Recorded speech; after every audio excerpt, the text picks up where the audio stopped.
Hello viewer, আপনারা সবাই কেমন আছেন? আশা করি সবাই খুব ভালো আছেন। আপনাদের জন্য আবার নতুন একটি মুভির এক্সপ্লেন নিয়ে হাজির হয়েছি। What's happen after midnight. মুভিটি সম্প্রতি মুক্তি পাওয়া একটি হরর থ্রিলার মুভি। আর কথা না বাড়িয়ে মুভির এক্সপ্লেন শুরু করি।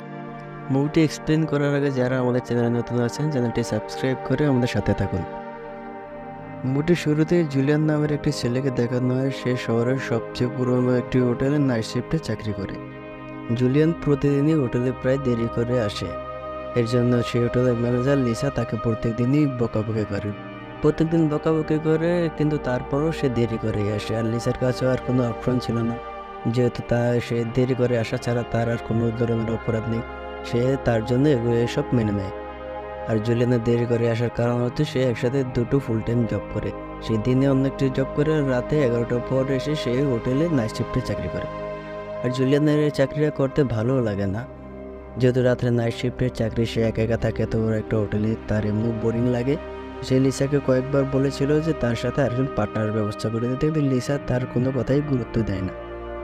জুলিয়ান সারা রাত হোটেলে চারিদিকে ঘোরাফেরা করে, অনলাইনে ঘাটাঘাটি করে, ভিডিও দেখে চেটিং করে। এভাবে তার প্রতিদিন নাইট শিফটের ডিউটি শেষ করে। তো হোটেলের ম্যানেজার লিসা জুলিয়ানকে অনেকক্ষণ বকাবকি করার পর লিসা চলে যায়। আর জুলিয়ান একা একা বসে বসে চেটিং করে, কম্পিউটার বিভিন্ন জিনিস সার্চ করে, হোটেলে একটা রাউন্ড মেরে এসে আবার সে তার রিসেপশনে বসে। জুলিয়ান যখন রিসেপশনে বসেছিল তখন ঠিক রাত 12টা বাজে একটি মেয়ে হোটেলে গেট দিয়ে প্রবেশ করে। মেয়েটিকে দেখে জুলিয়ান উঠে দাঁড়িয়ে তাকে ডাকে, কিন্তু সে না শোনার মতো। যেমন জুলিয়ানের জায়গায় জুলিয়ান বলতে তার কোনো অস্তিত্বই নেই, এমনভাবে বান করে মেয়েটি উপরের দিকে চলে যেতে থাকে। কিন্তু জুলিয়ান তাকে পেছন থেকে বারবার ডাকে। অনেকক্ষণ ডাকার পর মেয়েটি পেছন দিকে তাকায়, তাকে জুলিয়ানের কাছে আসে। জুলিয়ান মেয়েটিকে দেখে সন্দেহ করে। তার গায়ের জামা কাপড় ময়লা ছিল, সে কেমন হতাশাগ্রস্ত ছিল। জুলিয়ান তাকে জিজ্ঞেস করে, আপনি কি চেক ইন করবেন? তখন মেয়েটি বলে যে আমি চেক ইন করেছি, কিন্তু আমার চাবিটি হারিয়ে ফেলেছি, আর আমার কাছে কোনো আইডি কার্ডও নেই। তখন জুলিয়ান বলে, আমরা তো আইডি কার্ড ছাড়া কাউকে চাবি দেওয়ার কোনো অনুমতি নেই। তখন জুলিয়ান চিন্তা করে, একটা মেয়ে হোটেলে এসেছে, মিথ্যা তো আর বলছে না, এত রাতে মেয়েটা যাবেও কোথায়। করুণা করে সে তার কাছে যে স্টাফ চাবিটা থাকে সেই চাবিটা তাকে দিয়ে দেয়। আর মেয়েটি অদ্ভুতভাবে জুলিয়ানের দিকে তাকিয়ে পুনরায় তার রুমে চলে যায়। তখন জুলিয়ান আবার তার কাজে লেগে যায়। সে হোটেলে চেকিং করে, হোটেলে একটা পরিদর্শন করে, সে আবার পুনরায় তার রিসেপশনে এসে বসে। ঠিক তখনই হোটেলের ফোনে একটি কল আসে। জুলিয়ান কলটি রিসিভ করতেই ফোনের ওপাশ থেকে কে একজন জোরে জোরে নিঃশ্বাস নিচ্ছিল। আর অনেকক্ষণ পর জুলিয়ানকে বলছিল যে আপনাদের হোটেলে কি অ্যানাবেল এসেছে। বারবার একই কথা বলছিল যে আপনাদের হোটেলে কি অ্যানাবেল এসেছে। তখন জুলিয়ান বলছে যে অ্যানাবেলকে না, জুলিয়ান তো অ্যানাবেলকে চিনেই না, অ্যানাবেল নামে তো কেউ হোটেলে ওঠেইনি। জুলিয়ান এক কথায় রাগের বসেই ফোনটা রেখে দেয়। জুলিয়ানের মনে হয় যে কেউ মজা করে কল দিচ্ছে বা প্র্যাঙ্ক কল করছে, এই ধরনের কিছু হবে হয়তো। জুলিয়ান ফোন রেখে দিয়ে স্বাভাবিকভাবেই জুলিয়ান তার কাজে লেগে যায়। তার কিছুক্ষণ পরেই জুলিয়ানের শিফট শেষ হয়ে যায়, সে শেষ রাতে তার বাড়ি চলে যায়। তারপরের দিন আমরা দেখতে পারি জুলিয়ান আবারও দেরি করে হোটেলে আসে। আর প্রত্যেক দিনের মতো লিসা তাকে আজকেও বকাবকি করছিল। লিসা তখন জুলিয়ানকে বোঝায়, দেখো তুমি একসাথে দুইটা ফুল টাইম জব, তোমার শরীরের জন্য এটা খুব ক্ষতিকর হচ্ছে। তুমি দিনে একটি ফুল টাইম জব করো, রাতে আবার না ঘুমিয়ে এসে এই জায়গায় নাইট শিফটে চাকরি করো। বিষয়টা তোমার শরীরের জন্য খুব ক্ষতিকর হচ্ছে। দেখবে এমনটা সবাই আসবে, তোমার যাই তুমি ইনকাম করো তার থেকে বেশি তুমি ডাক্তারের পিছিয়ে তোমার খরচ করা লাগবে। সারাদিন শুধু মেশিনের মতো দিন রাত কাজ করো, রাতে শুধু 2 ঘন্টা ঘুমানোর টাইম পাও। তোমার আড্ডা, বন্ধু বান্ধব সকল কিছু তুমি বলে শুধু মেশিনের মতো কাজই করো। এইরকমভাবে কাজ করলে একদিন তুমি ভালো ধরনের একটা অসুস্থ হয়ে যাবে। তখন জুলিয়ানা চিন্তা করে যে আসলেই তো আমি আমার সকল কিছু ভুলে গেছি, আমার বন্ধু বান্ধব আছে যে এটাই তো আমার মনে নেই। আর জুলিয়ানেরও কিছু করার নেই, গরিব ঘরের ছেলে, আমেরিকাতে বসবাস করতে যে পরিমাণ খরচা, তার দুটো চাকরি করতেই হয়। তো এগুলো বলে লিসা সেখান থেকে চলে যায়, কারণ লিসার ডিউটি শেষ, তার শিফট শেষ হয়ে জুলিয়ানের শিফট শুরু হয়েছে। তখন জুলিয়ান সে 15 দিনের মতো একা একা ঘুরতে থাকে, বিভিন্ন ধরনের কাজ করে সে রিসেপশনে গিয়ে বসে কম্পিউটারে বড় একটা কি যেন টাইপ করছিল। ঠিক তখনই ঘটে একটি ভয়ঙ্কর ঘটনা। রাত যখন ঠিক 12টা বাজে তখনই হঠাৎ হোটেলের গেট নিজে নিজে খুলে যায়। হোটেলের গেটটি আসলে অটোমেটিক, মানুষ আসলেই তার সেন্সরের মাধ্যমে হোটেলের গেটটি খুলে যায়, আবার তা নিজে নিজে আটকে যায়। কিন্তু জুলিয়ান হোটেলের গেটটি খুলতে দেখে সে উঠে দাঁড়িয়ে ভালোভাবে চেক করে দেখে যে কেউ নেই। সে তো পুরো ভয় পেয়ে যায়। নিজে নিজে এইভাবে হোটেলের গেটটি খুললো কীভাবে? কোনো লোক নেই, কাউকে দেখতে পাচ্ছি না, এটা তো সেন্সর ছাড়া কখনই খোলে না। এখন জুলিয়ান তার নিজের মস্তিষ্ককে ঠান্ডা করার জন্য সে বোঝায় যে এটা হয়তো কোনো মেশিনের সমস্যা হয়েছে, এই জন্য এটা নিজে নিজে খুলে গেছে। কিন্তু সে সত্যি ভালো একটা ভয় পেয়ে যায় গেটটা অটোমেটিক খোলা দেখে। সে এই বিষয়টাকে তার মাথা থেকে সরিয়ে ফেলার জন্য সে তার ডিউটিতে আবার পুনরায় মনোযোগ দেয়। আর সে হোটেলে একবার রাউন্ড মারছিল, পুনরায় সে চেকিং করছিল হোটেলে। যখন সে দ্বিতীয় তলা দিয়ে হাঁটছিল তখন তার হঠাৎ মনে হয় যে তার পেছনে হয়তো কেউ আছে। আর সে পিছনে ঘুরে দেখে কেউ নেই, কিন্তু তার মনে খুব বড় একটি সাড়া দিচ্ছিল যে কেউই তার পিছু পিছু হাঁটছে। জুলিয়ান আজ 15 দিন হোটেলে চাকরি করে, কিন্তু কখনো তার এরকম হয়নি। আজকে হঠাৎ তার এরকম মনে হচ্ছে যে কেউ তার পিছনে পিছনে হাঁটছে। তারপর জুলিয়ান মনে করে হয়তো সে না ঘুমানোর কারণে তার মাথায় একটা সমস্যা হচ্ছে, এই জন্য তার এরকম মনে হয়। সে রিফ্রেশ হওয়ার জন্য একটি জানলার কাছে গিয়ে দাঁড়িয়ে বাইরে কিছুক্ষণ তাকিয়ে থেকে সে পুনরায় যখন পিছনের দিকে তাকায় তখন তো সে পুরো ভয় পেয়ে যায়। সে পুরো হার্ট অ্যাটাক করার মতো অবস্থা হয়ে যায় তখন জুলিয়ানের। তার পেছনে অদ্ভুত দেখতে একটি লোক তার দিকে অদ্ভুতভাবে তাকিয়ে আছে। কি ভয়ঙ্কর লোকটি দেখতে! তখন সেই লোকটি জুলিয়ানের দিকে ভয়ঙ্করভাবে তাকিয়ে তাকে বলে, তুমি তো খুব হ্যান্ডসাম, অনেক মেয়ে তো তোমার উপর ক্রাশ খাবে।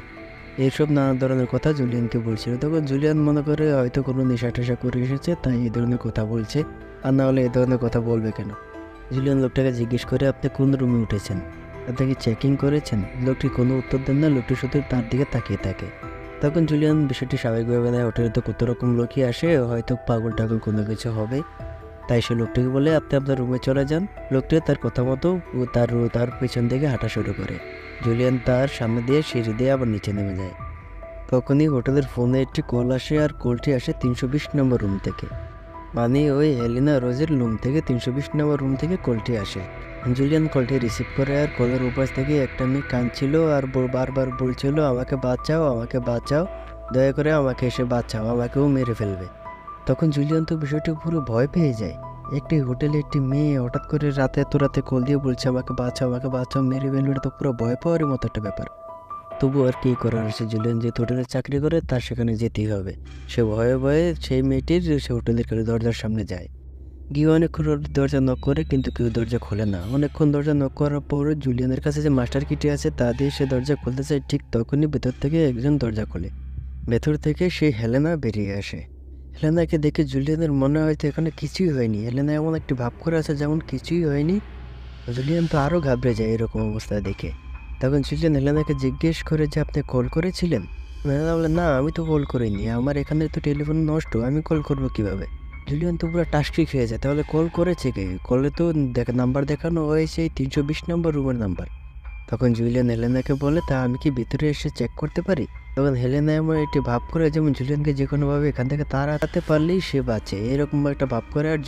আর হেলেনা জুলিয়ানকে ভিতরে ঢুকতে দেয় না।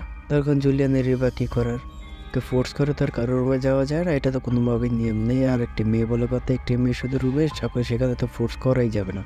তখন জুলিয়ান সেখান থেকে চলে যায়। তারপর আমরা দেখতে পাই জুলিয়ানের শিফট শেষ হয়ে যায়, সেই হোটেল থেকে বের হয়ে যাচ্ছে, কিন্তু তার পেছন দিকে তাকিয়ে দেখেছে 2 তলায় একটি ছেলে দাঁড়িয়ে আছে জানলার পাশে। জুলিয়ান বিষয়টাকে কিছু মনে করে না, মনে করে ওই ছেলেটি হয়তো কোনো রুমে উঠেছে, তাই সেই জায়গায় এসে দাঁড়িয়ে আছে। সেটা স্বাভাবিকভাবে চিন্তা করেই সে বাসায় চলে যায়। পরের দিন জুলিয়ান এসে হোটেলে একটি রাউন্ড করে দেখে যে 320 নম্বর রুমটি ফাঁকা। মানে ওই হেলেনা রোজ নামের মেয়েটি, সেই মেয়েটি রুমে নেই, রুমটি ফাঁকা। তখন সে একটু চিন্তায় পড়ে যায় যে রুমটি কখন শেষে রিলিজ করলো। হয়তো দিনে শেষ ছিল না, তখন হয়তো ছেড়ে গেছে, না হয় তার আসার আগে কেউ ছেড়ে গেছে। তখন জুলিয়ান কৌতূহলবশত লিসাকে এটা জিজ্ঞেস করে যে 320 নম্বর রুমটি কখন ছেড়েছে। তখন লিসার উত্তর শুনে তো জুলিয়ানের মাথার উপর আকাশ ভেঙে পড়ে। তখন লিসা বলে যে 320 নম্বর রুমের সমস্যার কারণে আজকে 3 মাস অব্দি 320 নম্বর রুম বন্ধ, আর সেখানে অনেকদিন অব্দি তো কোনো গেস্টই আসেনি। তখন জুলিয়ান পুরো হতাশ হয়ে যায়, তাহলে আমার সাথে এগুলো কী করছে, আমি কি দেখছি? জুলিয়ানের মাথায় ভৌতিক একটা চিন্তা চলে আসে, সাথে যে আমার সাথে আজকে কয়েকদিন অব্দি এটা কী হচ্ছে, আমি এগুলো কি দেখছি? হয়তো আমি না ঘুমানোর কারণে আমার মাথায় কোনো সমস্যা হয়েছে। এসব ভেবে জুলিয়ান লিসার সাথে কথা আগায় না, কারণ জুলিয়ান এগুলো বলে লিসা তাকে আরও পাগল ভাববে। তারপর লিসা সেখান থেকে চলে যায়। জুলিয়ান একা একা বসে বসে চিন্তা করে যে আমার সাথে এগুলো কী হচ্ছিল এতদিন অব্দি। তখন জুলিয়ান হোটেলের রেকর্ড লিস্ট চেক করে দেখে যে 6 মাসের মধ্যে হেলেনা নামে কেউ হোটেলে উঠেই নি। আর লিসা যে বলেছিল 3 মাস অবধি 320 নম্বর রুম ফাঁকা, আসলেই দেখা যাচ্ছে যে একটু সমস্যার কারণে 320 নম্বর রুম 3 মাস অবধি ফাঁকা। তখন জুলিয়ানের অবস্থা তো পুরো খারাপ।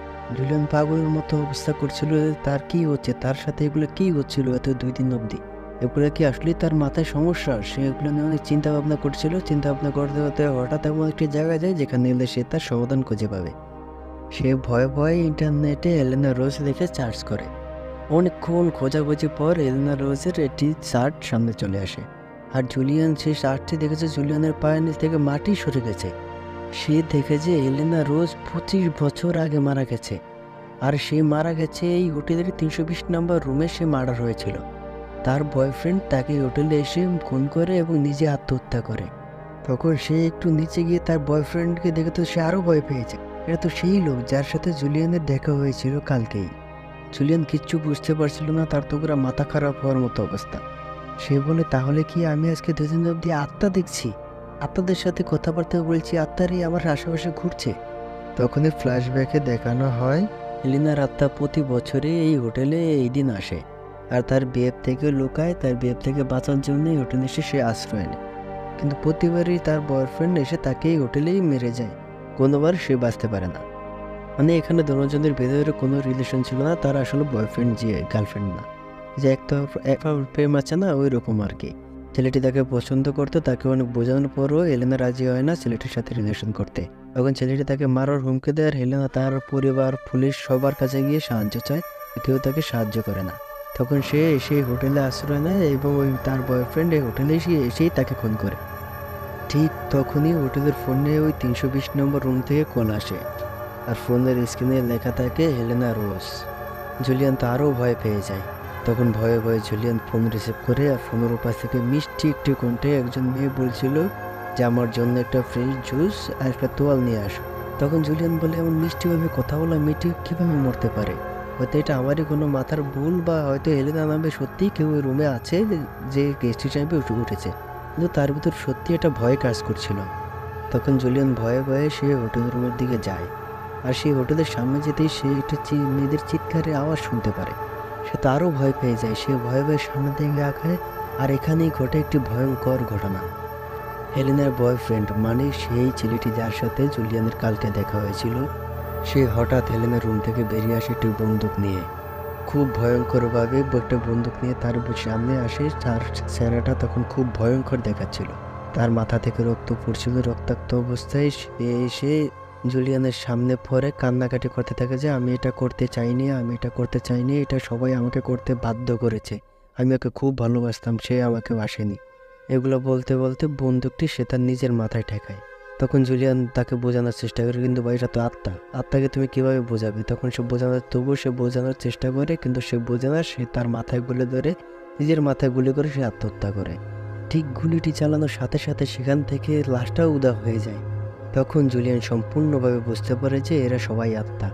কিন্তু জুলিয়ান আস্তে আস্তে সেই হেলেনার সেই রুমের দিকে আগায়। কেউ অনেকক্ষণ দরজা পিটায়, কিন্তু ভেতর থেকে কেউ দরজা খোলে না। তখন সে তার কাছে থাকা মাস্টারকে দিয়ে দরজাটা খুলে ভয়ে ভয়ে ভিতরে গিয়ে আগে সে দরজাটি পুরো মেলে দরজাটি, তারপর নিচে একটি স্টিক দিয়ে সে দরজাটি আটকায়। মানে এমন একটা অবস্থা, ওর ভয় লাগছে কিন্তু তারপরও সে সেখান থেকে যায় না। কৌতূহলবশত সেই রুমের ভিতরে ঢুকে দেখে লাইট নেই, পুরো অন্ধকার, অন্ধকার, চারদিকে কিছু দেখা যাচ্ছে না। আর ভেতর থেকে একটি কান্নার আওয়াজ আসছিল আর সাথে সাথে বলছিল যে কেউ আমাকে বাঁচাওনি, তোমরা সবাই একই, আমি সবার কাছে সাহায্য চেয়েছিলাম, তোমরা আমাকে বাঁচাওনি, ও আমাকে মেরেই ফেললো, তোমরা সবাই এক, এই দুনিয়ার মানুষ সবাই এক, সবাই সমান। তারপরও জুলিয়ান মোবাইলের লাইট জ্বালিয়ে চারিদিকে খুঁজছিল যে কোথায় হেলেনা আছে। মানে এক কথায় ও ভূত খুঁজছিল। ও জানে যে হেলেনা আত্মা, কিন্তু তারপর ও সেখান থেকে না গিয়ে সে বসে বসে ভূত খুঁজে পুরো রুমে চারিদিকে খুঁজতে হঠাৎ তার রুমের একটি কোণার ছোপার নিচে দেখতে পারে যে হেলেনা বসে আছে, মানে সেই ভূতটি। ঠিক তখনই পেছন থেকে দরজাটা বন্ধ হয়ে যায় আর জুলিয়ান বুঝতে পারে যে এখানে নিশ্চিত কিছু হবে, হয়তোবা আমি ফেসে গেছি খুব জটিলভাবে। কিন্তু ততক্ষণে অনেক দেরি হয়ে যায়, কিচ্ছু করার থাকে না। সেই হেলেনা নামের ভূতটি জুলিয়ানকে মেরে ফেলে। মানে হেলেনা মনে করে যে সবাই অপরাধী, সবাই পাপী। সে প্রতি বছর আসে আর এসে এখান থেকে একজন একজন করে মেরে ফেলে, সে সবাইকে পাপী মনে করে। তারপরে আমরা দেখতে পারি পরের দিন পুলিশ এসে জুলিয়ানের লাশটা উদ্ধার করে। মানে এক কথায় কৌতূহলের কারণে একটি নিষ্পাপ ছেলে যে জায়গায় মৃত্যুবরণ করে। পরে ফ্ল্যাশব্যাকে দেখানো হয় যে 25 বছর ধরেই হেলেনা এখানে আসে, এখানে এসে কোনো হোটেলের স্টাফ বা হোটেলের কোনো গেস্টকে এসে সে মেরে ফেলে, মানে সে সবাইকে পাপী মনে করে পৃথিবীর। তারপর এখানেই শেষ হয়ে যায় মুভিটি। মুভিটি কেমন লেগেছে আমাদের কমেন্টে জানান, আর মুভিটি ভালো লাগলে আমাদের চ্যানেলটি সাবস্ক্রাইব করে আমাদের সাথে থাকুন।